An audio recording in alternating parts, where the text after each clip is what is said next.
Welcome back to Galaxy Prime. Apologies for that slight interruption in our broadcasting. Now, hundreds of people demonstrate in Boston against a new rule that is mandating flu shots for students in Massachusetts to try and ease the impact of a possible second wave of the coronavirus. Here's a report from the United States.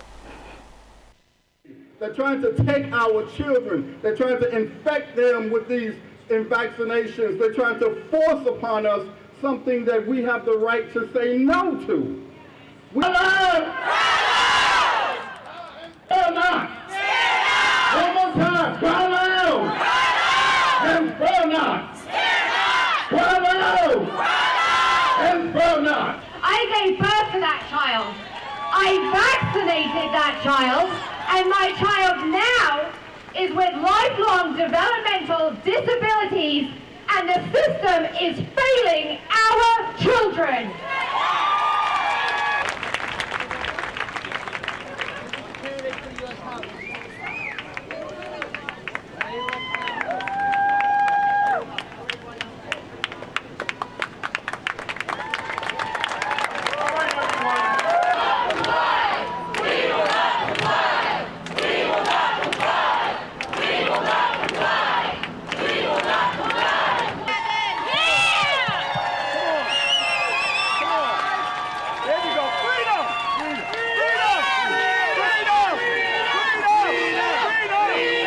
No more. No more. Cry loud. Cry loud. And spell not. And spell not. Well, and spell not. Praise the Lord. It says in Isaiah 58:1, it says, cry loud. Hallowed be thy name. Thy kingdom come. Thy will be done. Right, man. It's severe anaphylactic reaction with hospitalization to a previous flu shot. The history passing laws that limit and frown upon discrimination on the basis of any civil liberty or right. Our Constitution.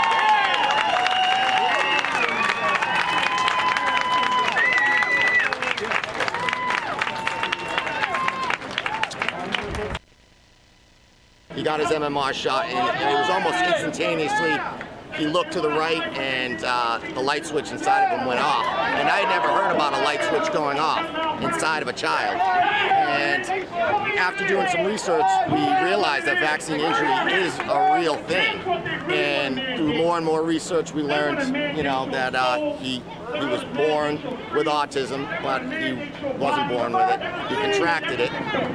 So now we just go to anything and everything we can, and we try to spread the word. And we're not anti-vax, we're just vax choice. I'm strongly against opposed vaccination and mandated anything. And it should be a parent's choice whether to vaccinate their kids, especially for the flu shot, which is not proven safe, necessary, or effective. And this affects everybody, not just people in Massachusetts, because Massachusetts will set the precedent for other states. So if we can repeal this mandate, this will help for other states as well. This is the perfect subject to bring people together, because if you look around, there's people of all political persuasions here, probably more libertarian, probably more conservative, but I'm sure there's lots of liberals here, lots of Democrats, because this is about the freedom to choose, a true free choice over your own body and your own family. And if you truly believe in that, if you're a classic liberal, then conservatives and liberals can come together on that point. What brings me out here is parental choice. August 19th, Governor Charlie Baker mandated a flu vaccine, one that is one of the more ineffective and one that I wholeheartedly believe to be the choice that is made between a parent and their doctor and not mandated by the government. The repetitive rush to say that it's settled science, in my experience on all these years, has been that there's no such thing as settled science. It's an ongoing process. It's something that we improve upon. It's something that we research. It's something that we try to make better constantly. And just because we put a name to something and call it a vaccine, that doesn't make it settled science.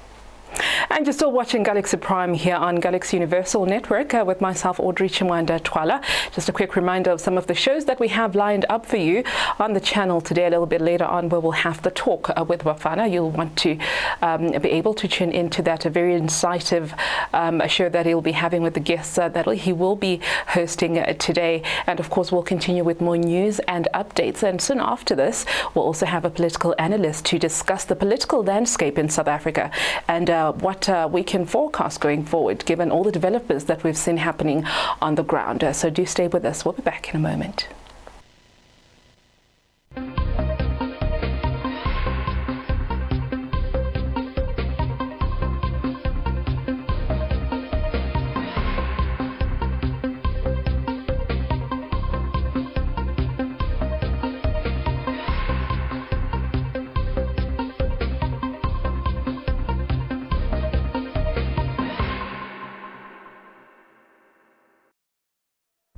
Hello.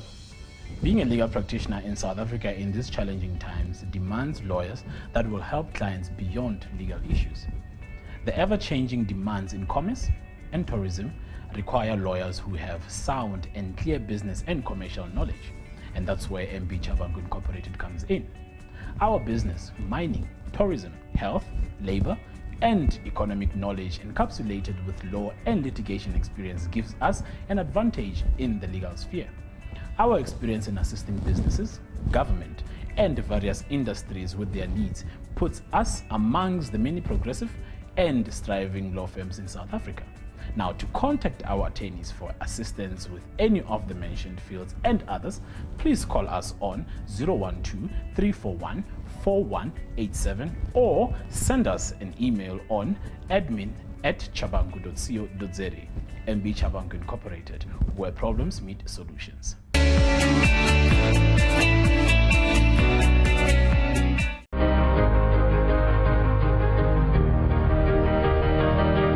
The disturbance of brains. So were you born with it? Yeah, I was born with it. This thing, if I and then you can wake up. Ukuthi ngasakwazi ukuyilwela lento leyo ukuthi nga-end up ngisasemncane ngaqala ngabhema ogwayi and into bekumele ngingayenzi lento leyo. It's not about not having jobs or us being lazy. We're willing to take the step, we're willing to push, but you need to have processes that actually help us instead of just killing us. Let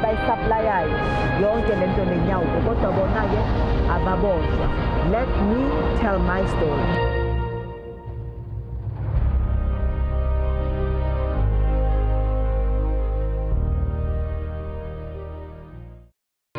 Tech Talk brought to you by Tamani Technologies and Systems. Tamani Technologies and Systems takes leadership in fourth industrial revolution. The whole world is facing a transformation.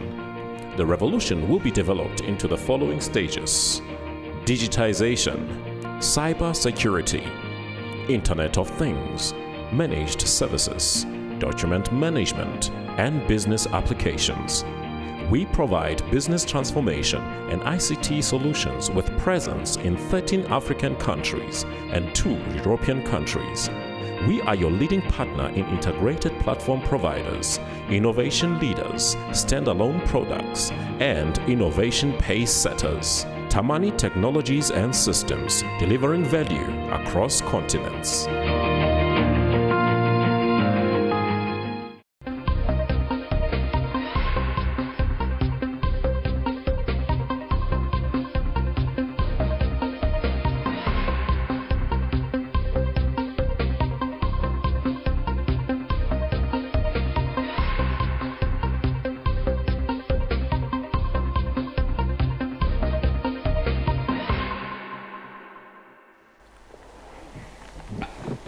This is Galaxy Prime. Thank you for staying with us. As promised before the break, we now have a discussion. I have a guest with me that is joining me via live, and that's Chinywanda, former spokesperson for the Minister of the Department of Higher Education and Training, amongst other things. Kaya, very good evening to you and welcome to the program. Thank you very much, and greetings to all the viewers. Well, thank you for joining us. We certainly appreciate it. Your thoughts on the current political landscape in South Africa, particularly coming out of the ANC-NEC meeting, being the ruling party, and the briefing that we heard yesterday coming from the president. What are your thoughts around what he said, particularly the issue to do with corruption? Do you think that was a decisive move coming from the leadership, and that it will deter would-be corrupt officials from doing this in the future? Or are we just really seeing an old new and a new old? Well, let me say that it was it brought a certain level of confidence what the president said yesterday, of course, with the entire leadership of the ANC, especially the top six, as they addressed the nation. And it was important that they came, all of them, to demonstrate, at least symbolically, the issue of unity, the fact that there's commitment to unity. Of course, the weekend was a bruising one in terms of the political engagement, the differences and so on, but ultimately they agreed that as leadership, the buck stopped with them unless they forge unity and they demonstrate not only to the ANC membership, but to the entirety of the country, because this is a ruling party. If they don't do so, the confidence within which people have in this government and the ANC will be permanently lost. So I think that from the emphasis around fighting corruption and affirming the Nasrec resolution with regard to those who are suspected or who are accused for any form or the other in relation to deviation to the law, they must step aside and allow the process, the legal process, to take its course. Or those that have been fingered and invited by the Integrity Commission, that they also should do so, stepping aside.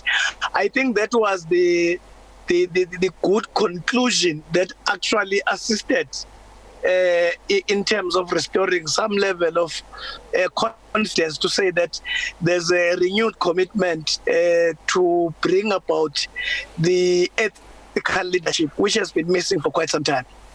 Well, some argue that, in reality, that the issue of corruption has been a constant feature in South African politics since before the dawn of democracy, and that it will take more than a couple of days to really be able to deal with it and to defeat it going forward. What are your thoughts around that? Yes, I agree that the issue around defeating corruption is not going to be an overnight exercise.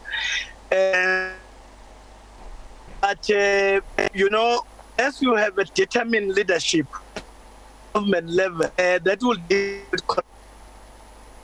And with the leaders, I'm saying, if some of them are accused of anything, there got to be a serious commitment in dealing and rooting out corruption at that level. Chinese call it, when you deal with you deal with the tiger before you deal with the insects. So that as you deal with the insects, but we have set the tone by dealing with the tigers first. That's why you find that in China, you get even executed just for committing corruption, especially if you are in a position of leadership, whether you are a mayor, you are a member of and so on, so that you demonstrate to the country that when you are dealing with corruption, it is as an act of counter-revolution, an act of betrayal to the whole country, which deserve nothing except the executive. As we begin to deal with it in that kind of a military precision, I'm not saying that we must take a Chinese route, but you got to punish corruption in ways that will send a strong message to the country. People must be locked up for long time, especially those who are in leadership, those who are senior level of government as officials, director general, the CEO of parastatals, a position of responsibility. So and the leadership of government must isolate those individuals. It doesn't matter how influential you are in the ruling party. Unless we begin to do that, then we are not going to demonstrate that we are dealing with corruption, because how it gets deep as a content society is the perception that instead of dealing with it, we're managing it. And you'll agree with me that in the last 26 years, in the beginning of this democracy, this was not the case under Mandela administration, possibly even under Mbeki. There were features that were the signs that were showing, but it was not as serious and as naked as it is now. You could have cases here and there. And I think at that time, even the presence and the capacity of the Scorpions at that time in dealing with white-collar crime served as a deterrent to anyone at that time in actually venturing in those, because they were dealing with high-level, high-profile cases at that time, such that this was not the cases we see now today, where everyone can just enter into corruption without even thinking twice. The PPE story is just a sad reality that in a short space of time, within 4 months, such a lot of money has been pillaged in the national fiscus without any shame. Well, there's clearly a growing anger from not only the citizenry, but even within the ANC leadership, from veterans themselves. We saw what happened with a statement from Tony Yangeni, who's gone as far as asking the president to step down if he's found wanting with regards to the issue of corruption. And recently we had the South African Council of Churches as well also calling for ethical leadership. We seem to be seeing a lot of this happening, and it seems it's a domino effect. We've seen this happening from just before President Jacob Zuma was recalled. We saw that happening before former President Thabo Mbeki was also recalled. We saw that happening. What do you read into that? Definitely, the country is crying for ethical leadership. There has been a deficit of that progressively. At the very least, over the last 10 years, this has been more pronounced, where we see a slippage against that, and the existence of all of those organizations and other opinion bodies has been of great assistance in terms of making those particular calls. It's no secret that compared to the first decade of democracy, where we are now, we are at a point where we are at the lowest ebb in terms of the strategic and ethical leadership. There's a responsibility for everyone in the country in terms of rebuilding. But also the ANC as a ruling party and its alliance have even more greater responsibility in ensuring that we put men and women of exceptional integrity in position of power in public offices. We are going to local government next year. Unless we really interrogate the manner in which we select public representatives in those positions, we are not going to win this battle. I always say there's nothing wrong for us to even copy what the opposition or other organization does. For instance, in the DA, they interview people who are going to be public representatives. They submit their CVs and so on. There are panels that interrogate them. They must be vetted whether they are people of exceptional integrity.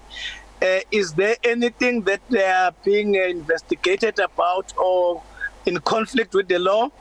But you check even the track record of a leader, what has been the leadership profile, the milestone of this particular public representative before you even endorse them, so that the issue does not become one is popular in the branches in township because he can sing a toy. He can take a megaphone and move around within the township, and you get a lot of votes, and this person gets into public office where now he must manage, or she must manage public resources, and then they begin to display the real colors that we did in US society. They look at this money as a money that they must benefit instead of that those resources being really discharged to the benefit of our people. So we got to strengthen nomination mechanisms. People must have gone through a thorough and robust process of screening so that we are satisfied that this person, even if he gets into parliament, if he's elected as a minister, as an MEC, as a mayor, has passed the entire test. They always say, if a leader is of a caliber that, or is of such a principle that, even if he's alone with a lot of money, it shouldn't cross the mind that, hey, I can steal a little bit of this money, because you know exactly that is not yours, the public money. Once that thought cross your mind that, hey, can I throw some few rands on the other side, then you are corrupt. It's only that we have never been part in front of the resources where you can steal. Now we need leaders who are beyond reproach, who will think about their people first before anything else. And it's not that they are not there. Many of those men and women are at the background. Those who are coming forth, who are pushing their way to the front, unfortunately, those who are really hunting with assault, because ultimately they want to benefit. But we got to strengthen our nomination mechanisms so that we drill straight to those, even if it means we approach them and say, come forward, this is the caliber of leadership that we need. That is you and you and you, not these ones who are pushing themselves forward. I think that we can do better in that particular way. Change the method of nomination, introduce a robust system.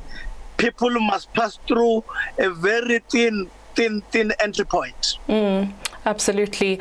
I suppose we'll have to leave it there. Thank you so much for those remarks. That's our political analyst there for this evening, talking about ethical leadership and being able to really do a background check and to have leaders that can leave to an integrity test, to be beyond reproach, so that when the test comes to pass, they will be able to pass. We'll have to leave it there. Thank you so much, Mr. Nkwanyana. We'll speak with you again very soon and be able to share some of your insights. This is Galaxy Prime.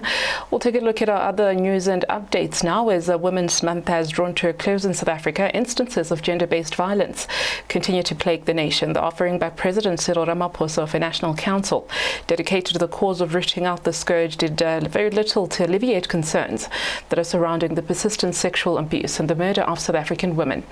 It is all not lost, though. The Police Minister Bheki Cele has been a proponent of the cries of women to be better protected from the heinous crimes committed against them, and he has led a virtual dialogue on gender-based violence and femicide alongside the Justice and Correctional Services Minister Ronald Lamula and the National Prosecuting Authority head Shamila Batoy. The gender-based violence, as the President has put it, that is a second disease, it's the second pandemic that all of us we must fight with all the energy we have. One was looking already at the crime stats. Immediately on the first day when the alcohol was opened, the murder rate moved from 20 to 40. The second day after that, it moved to 55. First day with this announcement, 19 people died, and last night 15. We haven't seen those figures for a very long time. We were 36 up to 50. We haven't seen 15 since the alcohol has banned already. But that also goes with the gender-based violence. Gender-based violence is always there. But it took a serious turn from the 1st of June after the unbanning of alcohol. 29 women were killed immediately. There have been a gender-based violence all the time, but 29 women were killed, as you have seen with Pule, as you've seen with Pendukwayo, and the Mfaba from Dobsonville and all that. So there is a strong belief that the violence increases when there is a lot of availability of alcohol. Now for an update on the El Dorado boy who was allegedly murdered by the South African Police Services officers. They have been accused of the murder of Nathaniel Julius. They're set to appear at the Protea Magistrates Court for possession of prohibited ammunition and defeating the ends of justice as well. The murder of Julius sparked chaos in El Dorado Park, where community members clashed violently with police over the heinous killing. The upheaval in El Dorado Park spurred plenty of frustration over the local SAP's inability to administer themselves correctly, and following an investigation by the Department of the Independent Police Investigative Directorate, where 2 police officers will face the might of the law, according to the police minister, this time not as enforcers of the law but as criminals.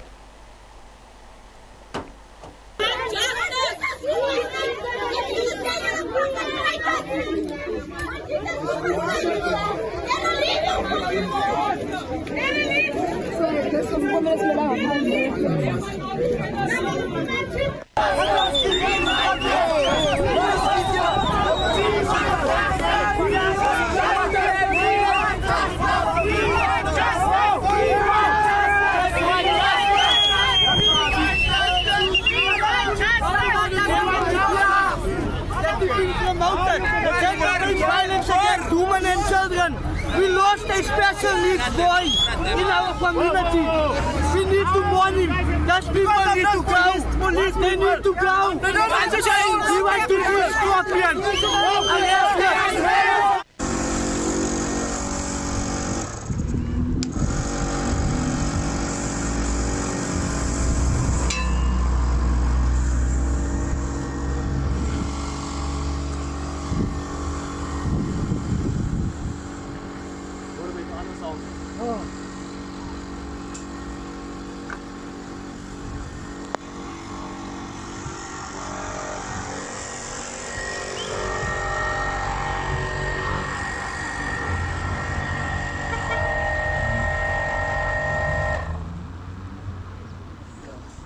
Sorry for this.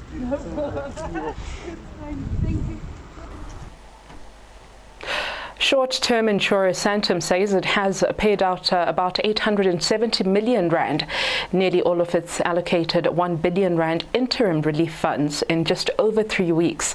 The payments have all gone to clients in the hospitality, leisure and non-essential retail services industries. Santam states that since the 5th of August, payments have been made to more than 2,000 companies in the small to medium-sized business sectors. Individual amounts have been paid from a range of 25,000 rand to 1.5 million rand. The month-long period provided for policyholders to apply for the interim relief payments ended on Friday, the 28th of August. The payments stem from the company's agreement with regulators to help policyholders who have claimed for losses during the COVID-19 period while awaiting the outcome of legal battles over the interpretation of the contingent business interruption cover on their policies. We go to Sudan now, where the transitional government and rebel groups are expected to sign a peace agreement. This to end a 17-year conflict despite boycotts from some of the movements. During the negotiations, the talks have been taking place in South Sudan's capital, Juba. They involve rebel groups operating in Darfur, the Blue Nile and South Kordofan regions. Fighting between government forces and rebels started in 2003, and they have left hundreds of thousands of people dead. Millions have been forced from their homes. Sudanese Prime Minister Abdullah Hamdok arrived in Juba over the weekend and met with leaders of rebel groups ahead of the formal signing ceremony. The leader of Sudan's Sovereign Council, General Abdel Fattah, is expected to join Hamdok and South Sudan's President Salva Kiir at the ceremony. The peace talks have been delayed on numerous occasions now, following the death of former Sudan's defense minister and the COVID-19 pandemic. Well, Nepal has reopened its mountains, including Everest, for the autumn trekking and climbing season in a bid to boost the struggling tourism sector. The Himalayan country shut its borders in March, just ahead of the busy spring season, when hundreds of mountaineers usually flock to the country, costing jobs and millions of dollars in revenue. A nationwide lockdown was lifted last week, and Nepal says that tourism will be open. A Nepal government spokesperson says they will permit international flights to land in the country starting this August. The decision comes despite over 1,000 new coronavirus infections reported this week, with a total of 19,547 cases. Officials were working on safety protocols, including for how long visitors would have to quarantine on arrival. Mountaineering experts are saying that September to November seasons are the most dangerous due to the high winds and the lower temperatures, and the world's highest mountains see only a handful attempt to climb them during this period. Well, thousands have been displaced, while 24 have died as excessive rain and overflowing dams flood central India. Rainfall has been 25% more than normal in August, which India's Met Department says is the highest for the month in 44 years. The previous highest in August was recorded in 1983, when rain was 23.8% more than normal. An overflowing Narmada flooded Madhya Pradesh. Water released from the dam flooded several districts on the weekend. Thousands are displaced at the moment as heavy rainfall lashes other parts of India, causing reservoirs to overflow. The rescue operations have been continuing since Friday evening.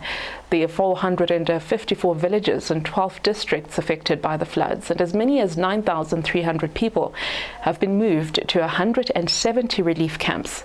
The Chief Minister is seeking help from Prime Minister Narendra Modi in mobilizing rescue operations that are being carried out currently by the National Disaster Response Force and the State Disaster Response, as well as the Home Guards, police and personnel of other departments.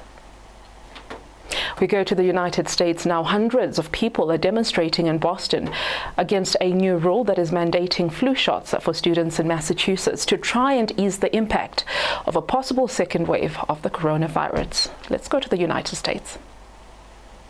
They're trying to take our children. They're trying to infect them with these vaccinations. They're trying to force upon us something that we have the right to say no to. We not. One more time. Cry loud. And spell not. Cry loud. And spell not. I gave birth to that child. I vaccinated that child, and my child now is with lifelong developmental disabilities, and the system is failing our children.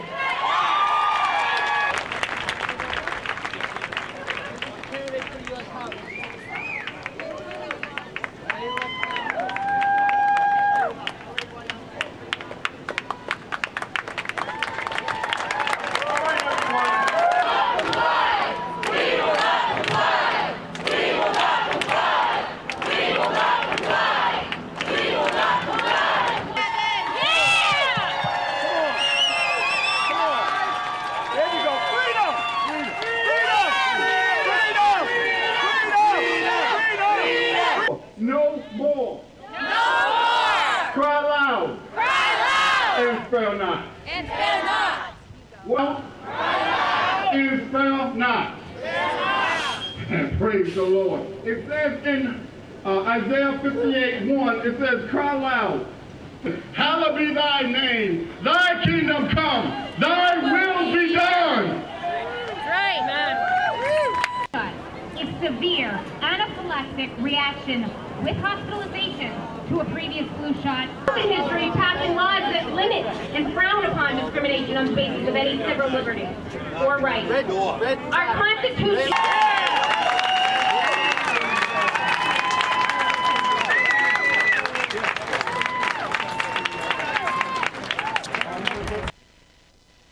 He got his MMR shot, and it was almost instantaneously.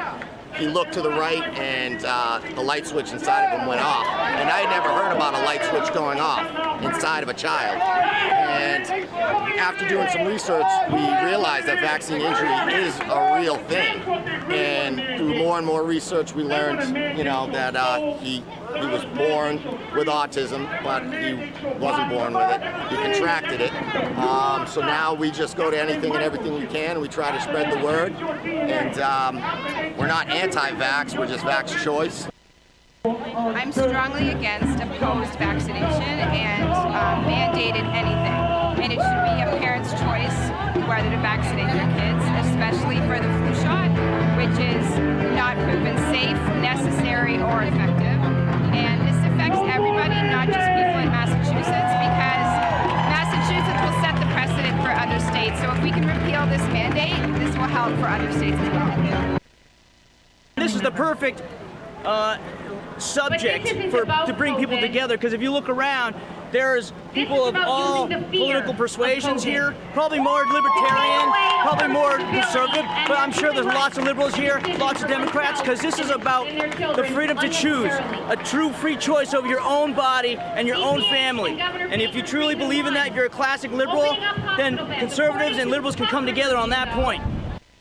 What brings me out here is parental choice. August 19th, Governor Charlie Baker mandated a flu vaccine, one that is one of the more ineffective and one that I wholeheartedly believe to be the choice that is made between a parent and their doctor and not mandated by the government. The repetitive rush to say that it's settled science, in my experience on all these years, has been that there's no such thing as settled science. It's an ongoing process. It's something that we improve upon. It's something that we research. It's something that we try to make better constantly. And just because we put a name to something and call it a vaccine, that doesn't make it settled science. And that's a wrap for Galaxy Primer for this evening. Thank you for joining us. We get to meet again tomorrow, same time, same place. Have a good night.